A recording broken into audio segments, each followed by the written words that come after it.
estado sólido son la próxima generación de las fuentes de almacenamiento de energía eléctrica y se pretende resolver los problemas que las baterías con base en electrolitos líquidos, gel o poliméricos tienen. O sea, con este tipo de baterías vamos a evitar vamos a utilizar más el empleo de electrolitos de estado sólido. Este trabajo analiza esta posibilidad y pone en evidencia las posibles ventajas del empleo de electrolitos sólidos. Yo quería mostrarles un video, no sé si va a dar para mostrarles el video. No, no creo. Convéncenos nomás, doctor.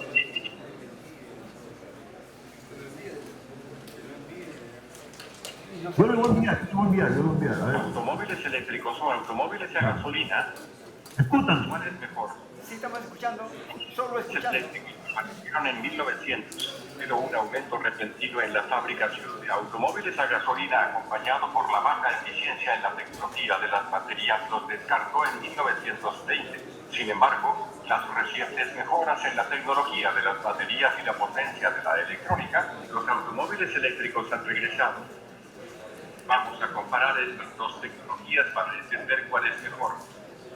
El motor es la pieza principal en los automóviles a gasolina. El motor produce combustión con suficiente energía de presión para mover los pistones. El movimiento del pistón es transferido al movimiento giratorio usando un mecanismo de eje y una transmisión para transferir esta potencia de rotación a las ruedas. En un automóvil eléctrico, la fuente de alimentación es desde un paquete de baterías. Un inversor convierte la energía de batería desde a tres fases a C. La corriente AC trifásica hace girar un motor de inducción que gira las ruedas motrices. Comparemos estas dos tecnologías. En un motor de combustión interna la generación de energía no es uniforme.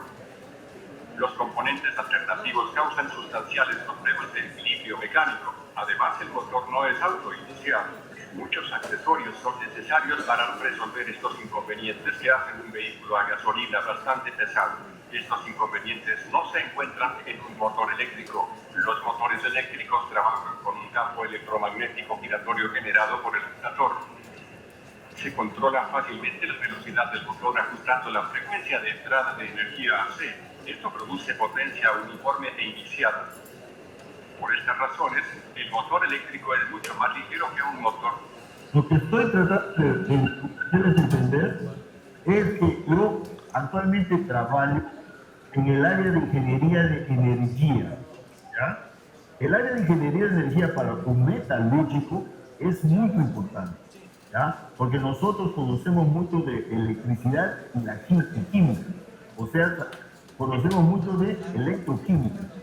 Y eso, nosotros con ese concepto que nos conocemos de electricidad y energía, podemos tranquilamente fabricar baterías. De combustión Obvio aquí.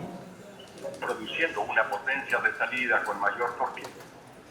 Es interesante observar que tanto el motor de combustión interna como el motor eléctrico requieren de refrigeración.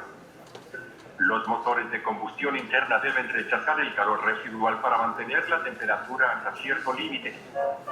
Sin embargo, vale la pena señalar que el calor residual generado por un motor eléctrico es mucho más bajo que el de combustión interna. La principal ventaja del automóvil a gasolina es la facilidad con la que se reabastece. Un automóvil a gasolina puede ser reabastecido en 5 minutos o menos. Sin embargo, la recarga de los automóviles eléctricos toma 1 hora o más.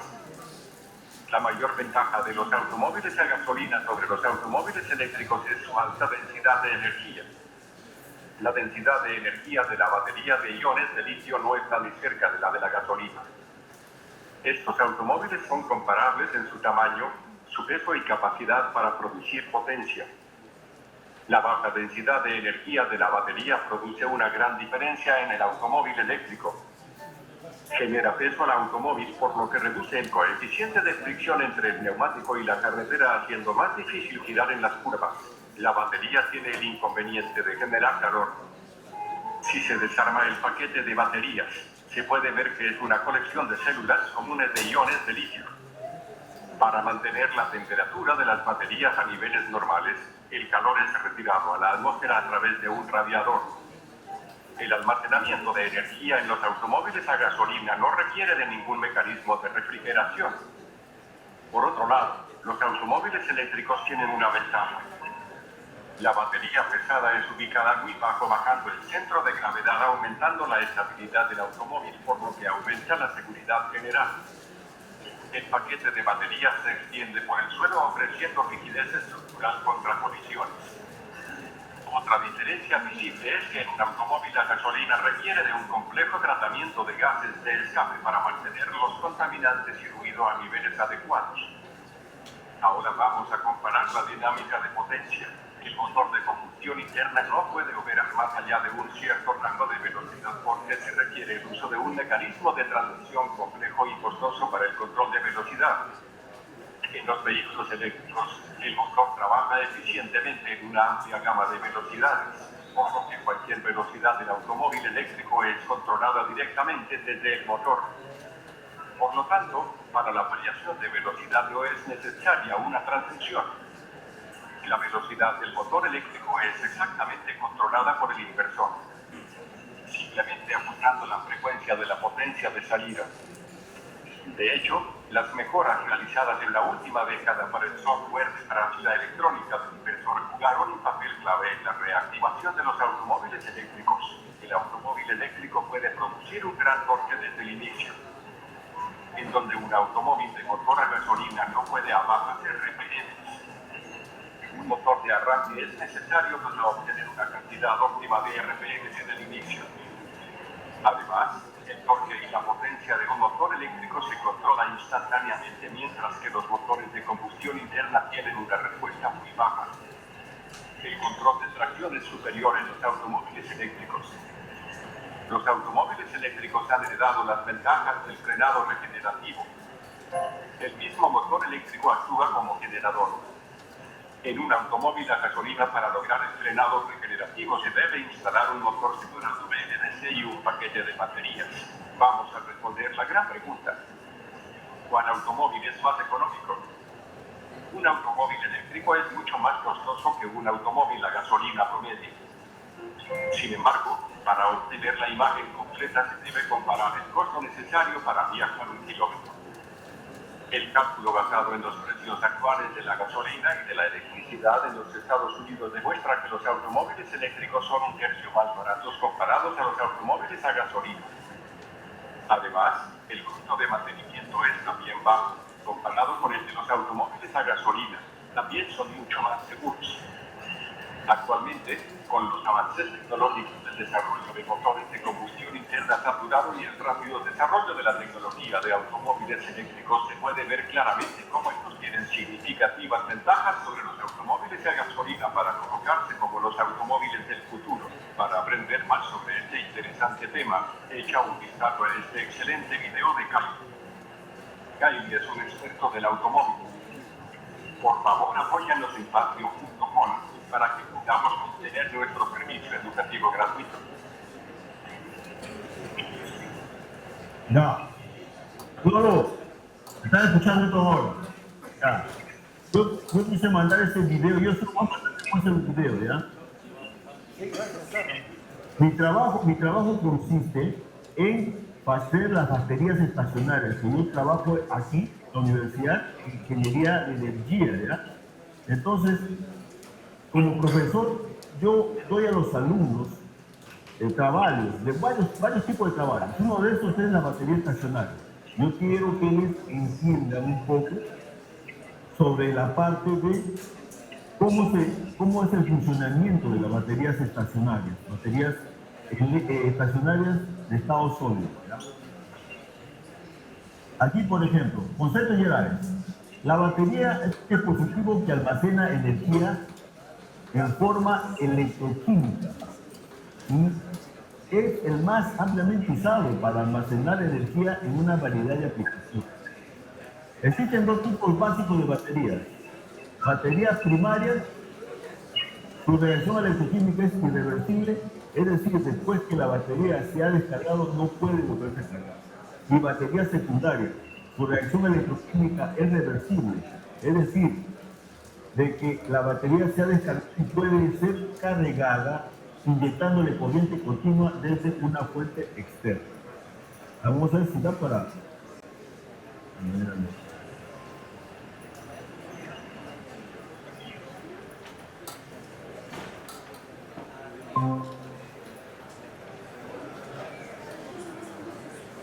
¿Consiguen ver? Ahora sí se ve, ahora sí se ve. Ah. Ya. Pues vamos a seguir. Vamos a seguir. Ahí estoy escuchando un marullo. Apague su, ¿cómo se llama? Apaga tu... No, apaga el tuyo, apaga tu micro. Apaga tu micro. Ya, ahora sí, me escuchan claro, ¿no? Ahora sí me escuchan. Ya, vamos a seguir. Aquí aparece sobre las baterías generales, secundarias y su reacción electroquímica. Ya. Vamos a pasar al siguiente slide. Ya. Baterías de ion de litio, también llamada baterías de ion litio, está diseñada para almacenar energía eléctrica empleando como electrolito una sal de litio que capta los iones necesarios para la reacción electroquímica entre el cátodo y el ánodo. ¿Ya? Desde su distribución basada en una tecnología litio-ion en los años 90, se usa en todos los dispositivos tales como teléfonos móviles, tabletas, laptops y otros equipamientos inalámbricos. ¿Ya? Eso es lo que utiliza actualmente la batería de ion de litio. ¿Ya? Sin embargo, se degenera rápidamente y es sensible a las altas temperaturas, lo que provocaría su destrucción por inflamación y resulta en una explosión. No sé si ustedes allá en el Perú también han sentido eso, que algunas baterías que no son las más adecuadas, por decir, explotan, ¿no? Las de esas baterías que no tienen todo, o sea, las que emiten así por fuera, como se dice, ¿no? Los que no tienen garantía. ¿Ya? Porque las baterías otras que tienen garantía es así, tienen todos los dispositivos adecuados para aseguranza. Las que no tienen eso de vendedores ambulantes, ¿no? Esas de ahí sí, esas son peligrosas porque esas exploden y aquí ha habido incendios por las baterías. ¿Ya? Seguimos. Origen de las baterías. Como tantas otras cosas, las baterías surgieron por causa de la crisis del petróleo de principios de la década del 70.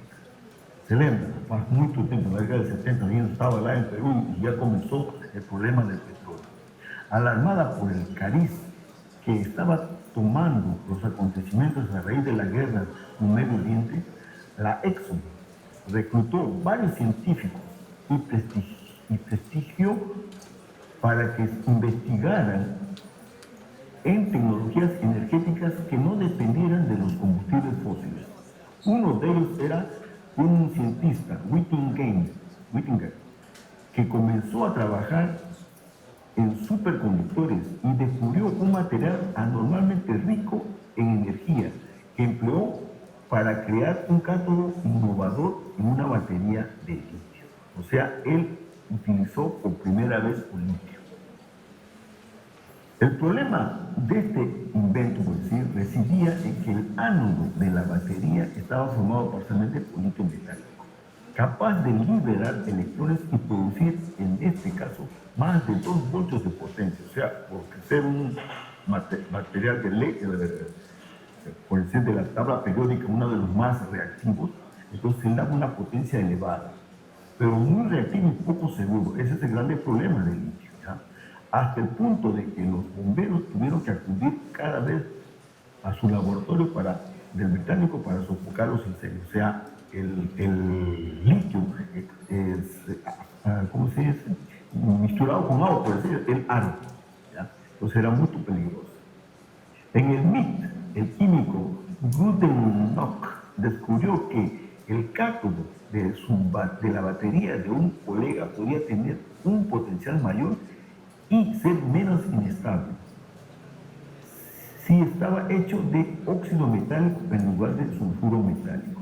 Entonces él agarró este otro químico, ya no utilizó el sulfuro metálico, sino utilizó el óxido metálico, que fue más o menos en el año 1980.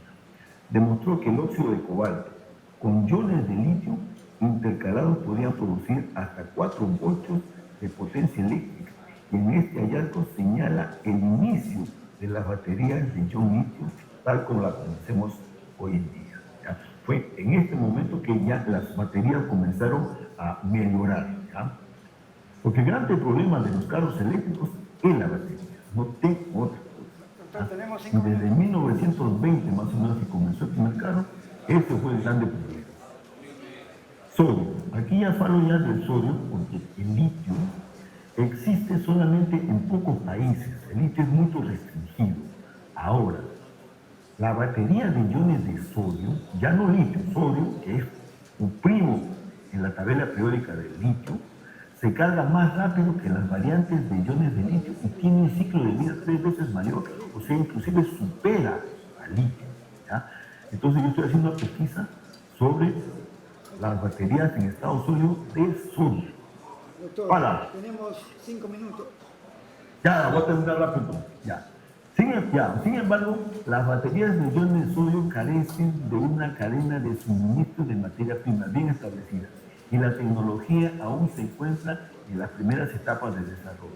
El sodio es un elemento alcalino, ¿ya? Más cercano al litio de la tabla periódica, por lo tanto, tiene una naturaleza similar y un comportamiento parecido en el almacenamiento de energía electroquímica. Más la diferencia del sodio al litio es que el elemento químico sodio es abundante en la naturaleza. Y esa es la diferencia. ¿Ya? Entonces el sodio se puede extraer del agua del mar, pues, en diversas reservas salinas en todos los continentes. Hasta Perú tiene sodio.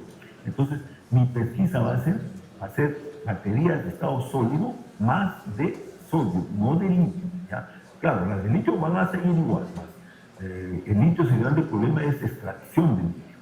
Especialistas avalían que a sustancia puede construir una alternativa importante en el proceso de almacenamiento de energía con potencial de sustituir hasta el 25% del espacio ocupado hoy por las baterías de litio que equipan carros eléctricos, drones, smartphones, notebooks, tablets y otros aparatos electrónicos. Entonces mi pesquisa, voy a adelantar un poquito mi pesquisa, aquí estoy realizando aquí con este tipo de material aquí. Hay también células combustibles, por ejemplo, que hacen la competencia a las baterías de estado sólido. Otro son los ultracapacitores, ¿ya? Los ultracapacitores es un elemento pasivo del circuito eléctrico con 2 terminales formados por 2 placas conductoras separados por un aislante donde se almacena energía eléctrica. Los ultracapacitores ayudan a las baterías en estado sólido para hacer una carga más rápida y una partida mayor. Debido al paso de las corrientes de una placa a otra a través de un aislante, los supercapacitores, también conocidos como capacitores eléctricos de doble capa, o ultracapacitores, son capacitores que tienen una densidad de energía inusual, alta en comparación con los capacitores comunes, generalmente miles de veces mayor que el capacitor electrolítico de alta capacidad. ¿Ya? No solamente en ultracapacitores, sino también existe otra divergencia aquí que es, a ver si está aquí.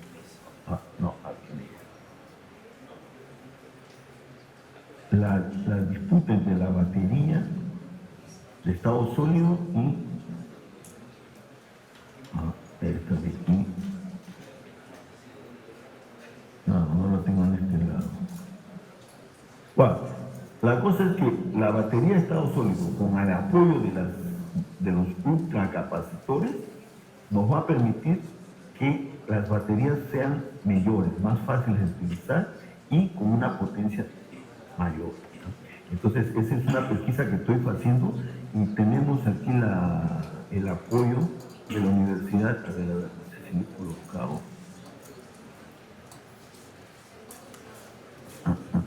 No es esa. Bueno, aquí el objetivo de mi pesquisa es desenvolver rutas de preparación de fines finos, que he hecho también para poder hacer las baterías en estado sólido. Yo tengo que hacer electrolitos sólidos cerámicos de tipo LLC, que eso hecho de aquí a 20, ¿ya? Por rutas de decomposición de los metalorgánicos, que es el objetivo de la pesquisa que estoy realizando para apoyarme en los demás, ¿no?